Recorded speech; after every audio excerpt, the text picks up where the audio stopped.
in order to determine the Young's modulus of a wire of radius 0.2 centimeter measured using a scale of least count of 0.001 centimeter and length 1 meter measured using a scale of least count 1 millimeter. A weight of mass 1 kg measured using a scale of least count of 1 gram was hanged to gauge the elongation of 0.5 centimeter measured using a scale of least count of 0.001 centimetre. ठीक है भैया, इतने बड़े statements को देख के confuse मत होइएगा। Simply कहानी किसको लेके है? पूरी कहानी हमारा यंग्स मॉडुलस को लेके है। ठीक है, यंग्स मॉडुलस की जो फिर हमें रीडिंग लगती है, यंग्स मॉडुलस यानी कि आपका वायर को एलोंगेशन के लेके आपकी सिचुएशन बन रही है, तब उसके ऊपर में हम लोग कोई फोर्स लगा रहे हैं या फिर वेट लगा रहे हैं। तो वायर की रेडियस 0.2 लीस्ट काउंट इसकी बताई गई है, वायर की लेंथ 1 मीटर लीस्ट काउंट उसकी बताई गई है, उसके ऊपर में कितना वेट लगाया है 1 kg का, उसका लीस्ट काउंट बताया गया है। ठीक है, इसकी वजह से हमारा वायर जो है वो 0.5 सेंटीमीटर से एलोंगेट या फिर उसकी लेंथ में इंक्रीज आई है। ठीक है, so what will be the fractional error in the value of Young's modulus determined by this experiment. इस एक्सपेरिमेंट की मदद से हमारा यंग्स मॉडुलस में परसेंटेज फ्रैक्शनल एरर कितनी मिलेगी ये हमें पूछा गया है।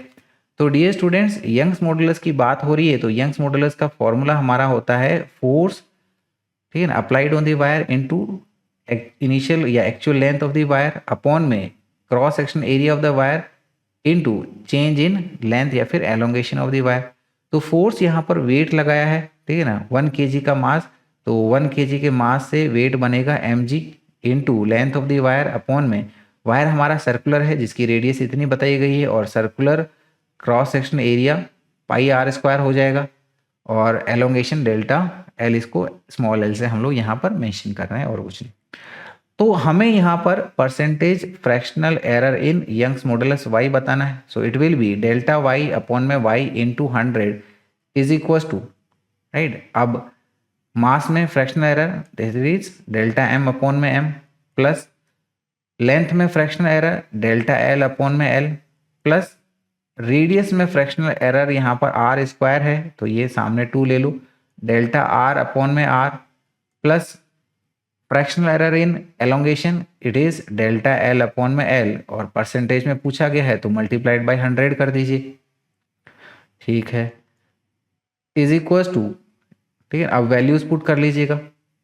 तो मास की बात हो रही है तो मास में हमारे पास में डेल्टा m या फिर यहाँ पर लीस्ट काउंट को हम लोग यूज कर लेंगे। तो देखिएगा मास की बात हो रही है 1 kg का मास और इसका लीस्ट काउंट 1 ग्राम है, 1 ग्राम को kg में चेंज करिए तो ये आ जाएगा 10⁻³ अपॉन में 1 kg plus actual length of the wire कितना है हमारे पास में 1 मीटर, लीस्ट काउंट 1 मिलीमीटर, तो 1 मिलीमीटर यानी कि 10⁻³ metre divided by 1 metre plus 2 into delta R, ठीक है ना, यानी कि रेडियस की लीस्ट काउंट हमारी कितनी है 0.001 सेंटीमीटर और रेडियस हमारी सेंटीमीटर में ही दे रखी है तो ये हो गया 0.001 डिवाइडेड विथ 0.2 इस प्रकार से,